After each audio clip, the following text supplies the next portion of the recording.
Čaute a zdravím u ďalšej novej začínajúcej série zameranej na záhadné, temné a tajomné tvory. Nočný zabijak, krvilačná beštia, shapeshifter alebo lykantrop. To všetko sú názvy, ktoré sú nám bližšie známe ako vlkolak. Čo je to vlkolak? Vlkolak je podľa folklóru muž, ktorý sa pri splne zmení na vlka. Prípadne je to mutantná kombinácia muža a vlka. V oboch prípadoch sa však hovorí o krvilačných beštiách. Niektorí z nich menia tvar, kedy sa im to hodí. Iní, u ktorých je stav dedičný alebo získaný tým, že boli nimi uhryznutí. Ak sú zranení vo svojej vlčej forme, rany sa ukážu v ich ľudskej forme a teda môžu viesť k ich odhaleniu. Viera vlkolakov sa nachádza po celom svete. Psychiatrický stav, pri ktorom človek verí, že je jedným z nich, sa nazýva lykantropia, o ktorej si niečo povieme neskôr vo videu. Príbehy vlkolakov sú bohaté na kultúry z celej Európy, z Ruska do Anglicka a z Nórska do Talianska. Vlkoláci sa objavujú v jednej z najskôrších literatúr týchto regiónov, pretože legenda pokrýva tak veľkú geografickú a kultúrnu oblasť, existuje veľa variácií. Nie je nám presne známe, kedy a kde vznikli o nich tieto legendy. Niektorí veria, že sa spomínajú už v epose o Gilgamešovi, keď Gilgameš opustil svoju milú vraj pretože premenila svojho bývalého na vlka. V roku 425 pred Kristom grécky historik Herodotus opísal kočovný kmeň Neuri, ktorí sa vraj niekoľko dní v roku menili na vlkov. Neuri boli zo Sitie, ktorá je teraz súčasťou Ruska. Keďže tam používali vlčie kože ako obleky kvôli zdroju tepla, je možné, že Herodotus preto hovoril, že sa menia. V Portugalsku a neskôr v Brazílii vznikla povera, že 7. syn alebo 7. syn 7. syna sa narodí ako vlkolak. Niektoré verzie rozprávky o vlkolakoch tvrdia, že na tento stav existujú lieky. Iné sa domnievajú, že jediným riešením je smrť striebornou guľkou. Jedným z takýchto spôsobov údajnej liečby je odstránenie vlčiej kože, ak ich nosenie spôsobilo tento stav. Medzi ďalšie prostriedky nápravy patria náboženské metódy ako napríklad vyčítanie vlkolakovi alebo vyhotovenie znamenia kríža. Medzi kúzelné kúry patrí odoberanie 3 kvapiek krvi a 3-krát zasiahnutie tvora nožom do hlavy. Mýtus o vlkolakoch bol známy tiež v gréckom regióne Arkádia. Tu bol Zeus uctievaný ako Lykanzeus, teda vlčí Zeus alebo Zeus vlk. Grécky filozof Platón tu hovorí o príbehu ochranca, ktorý sa stal tyranom. V tejto krátkej pasáži sa hovorí, že ten, kto ochutná jeden kúsok ľudských vnútorností narezaných s tými ostatných, je nevyhnutne premenený na vlka. Literárna evidencia hovorí o kulte v Grécku, ktorý miešal ľudské mäso k ich ostatným obetám Zeusovi. Podľa 2 filozofov, Pliny staršieho a Pausania, mladý atlét Damarchus bol prinútený ochutnať vnútornosti mladého chlapca. Vtedy sa zmenil na 9 rokov na vlka. Posledné archeologické dôkazy naznačujú, že sa na tomto mieste mohli praktizovať ľudské obete. Najzaujímavejší aspekt Platónovej pasáže v jeho príbehu, ochranca, ktorý sa stal tyranom, je známy mýtický kráľ Lykaon. Príbeh obsahuje všetky prvky moderného príbehu o vlkolakovi. A to je nemorálne správanie, vraždenie a kanibalizmus. Podľa príbehu synovia Lykaona obetovali svojho najmladšieho brata tak, aby dokázali Zeusovú slabosť. Jeho telo naranžovali na hostine tak, aby Zeusa oklamali k jeho zjedeniu. Ten však prekúkol lesť a zabil oboch synov bleskom. Ich otca premenil na vlka. Ovidiovej verzii Lykaon zavraždil a zmrzačil chráneného Zeusovho rukojemníka. Avšak osud mal rovnaký. Ovidiova pasáž je jedným z mála starodávnych zdrojov, ktorý zachádza do podrobností o akte transformácie. Jeho opis metamorfózy využíva strašidelný jazyk, ktorý vytvára koreláciu medzi Lykaonovým správaním a fyzickou manipuláciou jeho tela. Citujem. Snažil sa hovoriť, ale jeho hlas sa zlomil vo vytie. Jeho dychtivá duša infikovala jeho čeluste. Jeho vražedné túžby sa obrátili na dobytok. Stále bol posadnutý krvilačnosťou. Jeho odev bol zmenený na huňatý kabát a jeho ruky na nohy. Teraz sa zmenil na vlka. V iných krajinách, kde vlci nie sú bežní, môže táto príšera zobrať na seba formu medveďa, tigra alebo hyeny. Napríklad vo Francúzsku sa vlkovák nazýva loup-garou. Loup znamená vlk a garou je odvodené pravdepodobne od slova garçon alebo garou, čo znamená chlapec. Francúzsko bolo vôbec veľmi populárne ohľadom týchto stvorení, najmä v 16. storočí. Došlo tu k mnohým odsúdeniam a popravám týchto tzv. Vlkolakov. Mnohí z nich boli ale v skutočnosti sérioví vrahovia, ako napríklad Francúzi Pierre Burgot a Michel Verdun, ktoré prisahali vernosť diablovi a tvrdili, že majú masť, ktorá z nich urobila vlkov. Po priznaní k brutálnemu vyraždeniu niekoľkých detí boli obidvaja upálení na smrť. Vtedy sa totižto uhorenie považovalo za jeden z mála spôsobov, ako zabiť vlkolaka. Ďalej známym bol tiež Jules Garnier, známy aj ako vlkolak z Doulu, ktorého slávou bola tiež masťou schopnosťami morfovania na vlka. Podľa legendy, ako vlk brutálne zabíjal deti a jedol ich. On bol tiež upálený na smrť pre svoje obľudné zločiny. Potom však, či boli Burgot, Verdun alebo Garnier duševne chorí, konali pod vplyvom halucinogénnej látky, alebo boli jednoducho chladnokrvnými zabijakmi, sa stále diskutuje. Lenže povrčivým Európanom počas 16. storočia to pravdepodobne nevadilo. Pre nich také hrozné činy mohol spáchať iba vlkolak. Ďalší príbeh sa odohráva v ďalekom nemeckom Bedburgu. Peter Stube, bohatý farmár z 15. storočia, môže byť najznámejším vlkolakom zo všetkých. Podľa folklóru sa v noci zmenil na tvoru podobnému vlkovi a zožral veľa občanov Bedburgu. Peter bol nakoniec obvinený z príšerných vražd potom, čo ho chytili lovci, ktorí tvrdili, že ho videli, ako sa zmenil späť do ľudskej podoby. Zažil príšernú popravu potom, čo sa po mučení priznal, že brutálne zabíjal zvieratá, mužov, ženy a deti. A taktiež, že jedol ich a ich pozostatky. Vyhlásil tiež, že vlastne začarovaný opasok, ktorý mu dal vôľu premeniť sa na vlka. Nie je prekvapením, že pás sa nikdy nenašiel. Pesnička o londýnskom vlkolakovi z roku 1978 od Warrena Zevon Werewolves of the London môže byť skutočne pravdivá.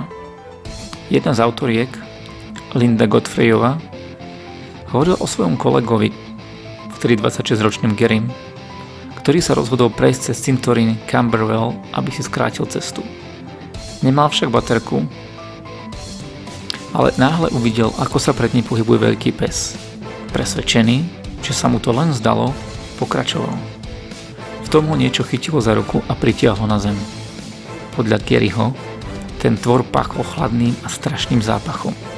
Čuchal ku nemu a následne sa vytratil do tmy. Gary bol v tom čase chorý.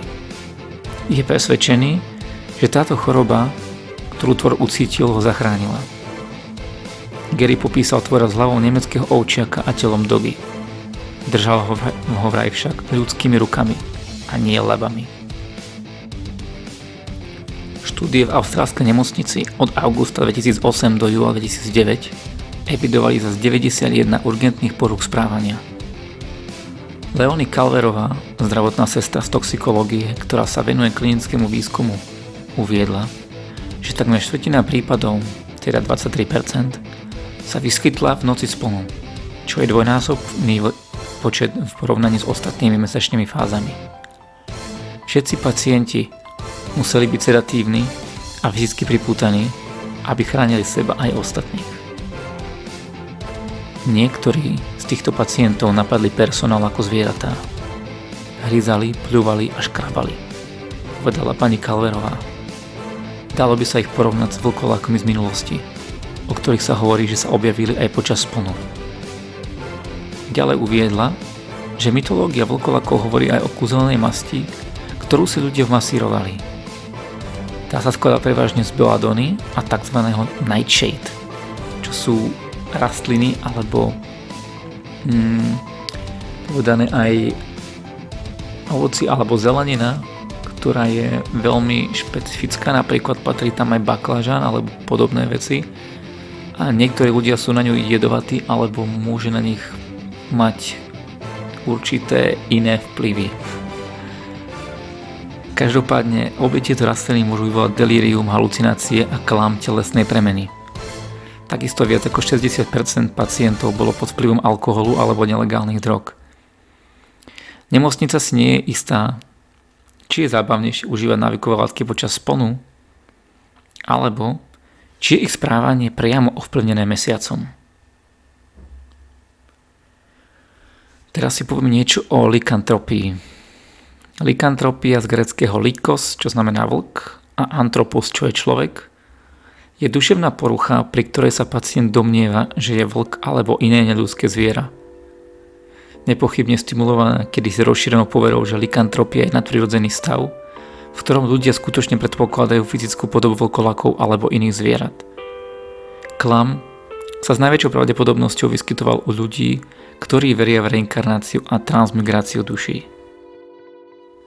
Ľudskou bytosťou, transformovanou na zviera, môže byť fyzický jedinec, alebo na druhej strane môže to byť iba dvojník, čo znamená, že do zvieraťa môže vstúpiť ľudský duch, ale ľudské telo zostane nezmenené. Viera v túto transformáciu ľudí na zdravé zvieratá pretrvala do relatívne modernej doby v Afrike, Indii, Jáve, Malajzii a ďalších krajinách. Zdá sa však veľmi pravdepodobné, že veľa zjavných prípadov transformácie nastalo nosením kože zvieraťa pri love obeti. Psychický výskum bežne nepripúšťa takéto javy ako likantropiu, ale sú tu možné dva kontaktné body. Prvým je teda priemet dvojitého alebo astrálneho tela, čo znamená, že telo alebo teda duch človeka sa prevtelí do ducha zvieraťa. Druhá možnosť nás približuje bližšie k tomuto aspektu problému. Istému Paulovi Joyerovi sa podarilo preniesť zovňajškovú citlivosť jeho subjektu na figurínu vyrobenú z tmelu. Ak bola ruka postavy a ruka tejto figuríny poškriabaná ihlou, na ruke subjektu sa objavila zodpovedajúca červená značka. A teda tu vyvstáva otázka. Nebolo by možné preniesť citlivosť na živú bytosť alebo na zviera? V takomto prípade by bolo prirodzene očakávať od zvieraťa dopad na ľudské telo. Ďalej som našiel zaujímavý článok na jednej stránke o tom, ako sa vraj stať vlkodlakom. Konkrétne 10 najlepších spôsobov, ako sa ním stať. Vyzerá to, že ten chalan, čo to písal, tomu naozaj asi veril. A nedoporučujem ich skúšať, pretože za jedno sú bizarné, za druhé asi nebezpečné, ale zo zaujímavosti ich spomeniem. Číslo 1 je teda byť pohrízený vlkolakom. To bude najklasickejšia možnosť, ako sa ním stať. Stačí nejakého nájsť, nechať sa pohryznúť a bacha na to, aby vás len pohryzol a nezožral celých. Číslo 2. Narodiť sa ako dieťa vlkolakov.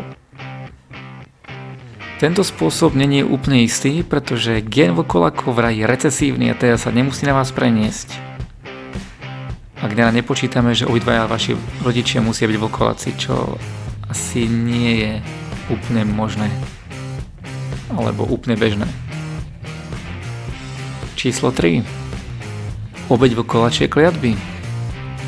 Je možné, že staré rómske kliatby vás tiež dokážu premeniť na uchvatného vlkočloveka. Stačí nájsť Róma, ktorý takúto kliatbu ovláda a presvedčiť ho, aby vás preklial. Čo v dnešnej dobe bude určite ľahké, hlavne s týmto sociálnym dištancom. Číslo 4. Využiť svoju vôľu pomocou vizualizačného kúzla. No máme tu niečo, čo vieme urobiť aj sami, no nepotrebujeme na to ani Rómov, ktorí nás preklajú, ani pohlízenie od vlkolaka. Ako na to? No, najprv treba prijať svoju ľudskosť a následne ju odmietnúť. Aby ste ju prijali, potrebujete zrkadlo, tmavú miestnosť a malé svetlo, napríklad sviečku. Počas 5 dní v rovnakom čase vstúpite do tmavej miestnosti a samozrejme so sviečkou. A aby ste dosiahli svoj odraz v zrkadle, musíte ju zapáliť. Očividne. Nasledujúcich 10 až 15 minút sa venujte všetkým fyzickým aspektom svojej ľudskej formy. Počas tejto doby nerozmýšľajte o tom, že sa stanete vlkolakom. Namiesto toho sa zamyslite nad svojou ľudskosťou a dajte si pozitívne potvrdenia. Po 5. dni nastane čas odložiť svoju ľudskosť. Zlikvidujte zrkadlo a aj svetlo. Strávte ďalšie 3 týždne vizualizáciou seba ako vlka, ktorým sa chcete stať. Pokračujte v tejto rutine každý deň v rovnakom čase, napríklad po práci alebo po škole, a rovnako dlho ako v prvej časti tohto kúzla. Ak sa všetko robí správne a s dostatočnou vôľou, zástancovia tohto kúzelného vlkolakovho kúzla hovoria, že sa z vás stane vlk, ktorého ste si predstavovali počas nasledujúceho spolu. Číslo 5. Starý, bizarný ruský rituál. Už len ten názov znie veľmi divne. Rituál sa začína vstupom do lesa a nájdením spadnutého stromu. Ako náhle ho nájdete, preskočíte ho, potom ho bodnete medeným nožom. Tento rituál má sprevádzať recitovanie verša, ale presný text sa vraj stratil v histórii. Teda vlastne nestratil, bol na tej stránke. Citujem ho z prekladu z ruštiny do angličtiny, z angličtiny do slovenčiny, takže nemusí byť všetko super duper presné, ale znie takto nejak asi. V Oceánskom mori, na ostrove Bujan, na otvorenej nížine svieti mesiac na pníku osiky, do zeleného dreva do šíriaceho sa údolia. Okolo pňa ide huňatý vlk, pod jeho zubami je všetok rohatý dobytok. Ale do lesa vlk nejde, vo vale sa vlk nepotuluje. Mesiac, zlaté rohy, roztopte guľku, otupte nôž, roztržte palicu, ušteknite strach človekom šelmom a plazom, aby si nezachytili svého vlka a neotrhli mu jeho teplú kožu. Moje slovo je pevné, pevnejšie ako spánok alebo sila hrdinov. Číslo 6. Vytvorenie magického odvaru. Autor nám tu neudal presný recept, pretože zložky obsahujúce sú pre ľudí smrteľné. Takže pokiaľ sa nevoláte Geralt z Rivie alebo nie ste iný zaklínač, nemyslím, že to je dobrý nápad skúšať. Každopádne nemáme tu recept, takže to je asi len dobré. Každopádne, podľa povier sa čarodejníci vedia premeniť na vlkodlakov pitím elixírov obsahujúcim Wolfsbane, teda niečo ako akonitum. Číslo 7. Čarovná masť. Platí tu podobné varovanie ako pri odvare. Zložky sú pravdepodobne smrteľné. Ak však máte známu čarodejnicu, ktorá vám vie poradiť, choďte do toho. Číslo 8. Pitie vody z otlačku vlčej tlapky. To bude asi najjednoduchšia a najmenej nebezpečná metóda. Ak nepočítame kvalitu vody alebo pitie zo zeme. Musí to však byť pravý otlačok v divočine. Nie váš nemecký ovčiak alebo vlk zo. Ak v otlačku náhodou nie je voda, nevadí, môžete tam kľudne naliať svoju. Stačí sa vlastne napiť. Podľa všetkého by ste sa mali premeniť do pár dní na vlka. Vlčí opasok je číslo 9. Najlepším riešením pre nájdenie vlčieho pásu v modernej dobe môže byť návšteva starožitných alebo okultných obchodov. Myslím, že teraz skôr asi objednanie online. Ale to už je jedno. Je tu aj tip, čo hľadať, vlčie opasky alebo vlčie opasky. To som mal blbo preložené, takže iba vlčie opasky. Boli vyrobené z mäsa človeka alebo z vlka. Tie vyrobené z ľudského mäsa používali predovšetkým vlkoláci, ktorí uprednostňovali chuť ľudského mäsa. Vlkoláky hľadajúce transformáciu uprednostňovali opasky vyrobené z vlčej kože a kožušiny z iných dôvodov. Najlepšie pri výbere buďte opatrní. Nechcete predsa, aby vás oškúbali na cene, no nie? A náš víťaz číslo 10 je zjedenie vlčej koristi. Takže ak ste našli nezjedenú mŕtvolu od vlka alebo vlkodlaka, čo s ňou? No, máte šťastný deň, stačí sa zakusnúť a ste vlkolak. Je tu však menší háčik, treba si dať pozor, že ten, ktorý ju tam nechal, sa neplánuje vrátiť, prípadne vás nepozoruje spoza nejakého húštia. Inak by ste sa mohli tou mŕtvou stať kľudne aj vy. No a máme tu ešte jeden bonus, a to je úplne najlepší spôsob. Stačí zjesť vlkolačí mozog. Avšak pozor, mal by to byť pomerne čerstvý mozog, aby sa vám pre mňa podarila, pretože pri nejakom starom mozgu sa percento znižuje. No a sme na konci. Ďakujem za pozornosť, ak ste to počúvali až sem. Ak hodíte like, budem tiež rád. Ak hodíte odber, budem úplne super rád. Kľudne kliknite na ten zvonček, aby vám neuniklo ďalšie video. Do komentov mi môžete napísať váš obľúbený horor s vlkolakmi.